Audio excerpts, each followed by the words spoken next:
Diary, hello. It's pre-Brexit, and in the sunny climate before the dark days possibly encroach in on us, I'm pleased to announce the Workstation makeover has been completed. So what you see in front of you is the rebuilt Super Micro workstation that I've had for a couple of years. Now it came from Switzerland all the way, where we transported it.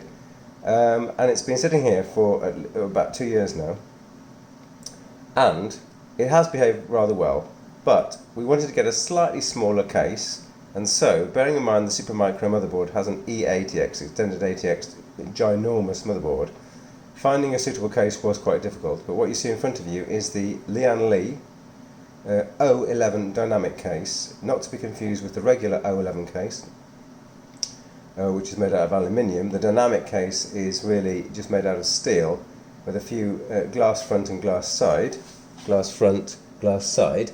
and the odd bit of aluminium, for example this bit here. So the whole project has been a success. I'm just going to review the minor teething troubles that I had today when I was finishing off the conversion. So essentially the conversion involved pulling everything out of the existing case, the Corsair 540 Air, and sticking it into this case. I'm not trying to really replace anything, and in fact I've had to remove quite a lot of things, and I'm going to say what I've removed. So the first thing I removed was a special 4-bay IC dock M2 disc bay. So this is a 3.5 inch sits in a 3.5 inch hard drive bay, and it provides 4 M2 slots for SATA style drives. So I didn't really need that disk. There was 1 out of 4 drives were installed in this little gadget, so I've taken that out. So there's now only one hard drive in here, which is like the master data drive, and that other contraption has been taken out. And of course in the long run one would like to have NVMe PCI hard drives and not SATA M2 drives anyway. So the next thing that disappeared was the Blu-ray drive, because as you can see from the front of this case, there is no provision for any media bay. So this case has no 5.25 inch media bays. So the Blu-ray drive, which was connected via SATA, that's gone. The other thing I had in the Corsair 540 Air case was a gadget made by Orico, which was a 4-bay. Is it Orico or IC Dock? I think it might be IC Dock. Sorry, the IC Dock 4-bay 2.5 inch drive SATA drive bay. So this basically takes a 5.25 inch sort of media bay and splits it up into 4 sections, so you can actually fit 4 2.5 inch drives in there, and that is quite some going. That's been a fantastic device, but over the last 2 years I've steadily stopped using these spinning drives, and I've moved towards the NVMe PCIe drives. So those 4 slots were not being used, in fact, so that's come out as well. So just to summarise, I've taken out the Blu-ray and the 4 SATA drive media bay devices, and inside the machine there was a single 3.5 inch sized drive bay which could fit another 4 drives on. That's been taken out as well. So I've reduced the sort of media capacity by 8 drives plus 1 Blu-ray drive, which is quite a lot. So as you can see, it does look quite sleek.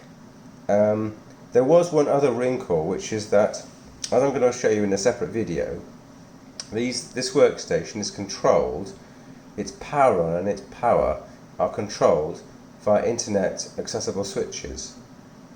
And the idea is that I can switch this machine on and off when I'm not around, and potentially it could start up, and with sufficient firewall rules in place I could get into the machine, do something, and then I could power it down remotely. Now, all this relies on these internet devices, and it also requires on having the power and the reset button. And guess what this case doesn't have?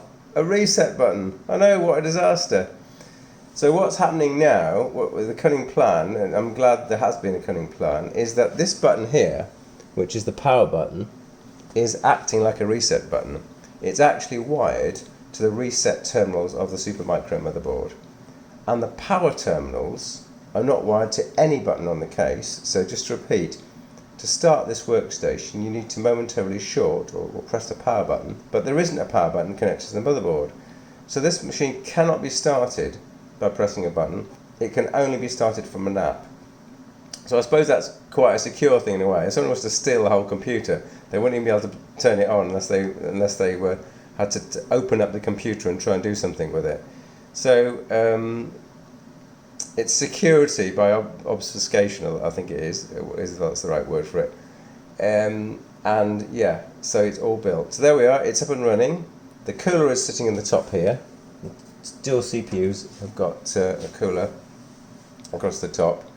And I wasn't able to mount the cooler down here where I wanted to mount it because there just wasn't enough space. The E80X motherboard sticks out towards the front to about here, and so when I wanted to put the coolers down there, they crashed into the motherboard, and there wasn't actually any space to do that. So I've had to put the coolers here, which is where they were on the Corsair 540. So I know I've rambled on a bit there, but it is a lovely case, visually lovely. Glass side, glass front. It's only about £120 from Amazon or people like Overclockers in the UK. So it's very reasonably priced. Looks great. Doesn't have a reset button. Doesn't have any media bays. But in 2019, I think that's still a goer. Okay, thanks for watching, Darry. Bye for now.